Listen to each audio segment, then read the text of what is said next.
আজকে আইসি আমরা আমাদের সাথে ফজলু ভাই আছেন আর আমি সবসময় আসি আমাদের সেই গ্রাম দেখি ভিলেজ ভিস্তা মেহেদি ভাই এবং সুইয়াপা ওনাদের সাথে আসছি। ওনারা অন্য জায়গায় ব্লগ করতেছে, পাশাপাশি আমরা দুইজনে এখানে চলে এলাম।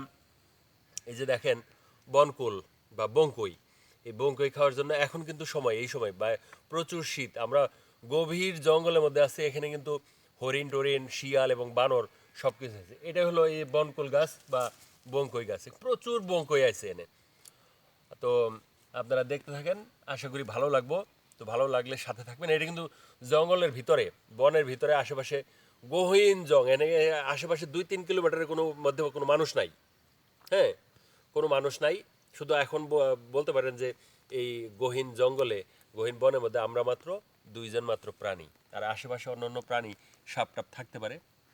তা আমরা আত্মা বইরা মন বইরা বঙ্কই খামু আর বঙ্কই নিয়েও যাবো। ধন্যবাদ সবাইকে।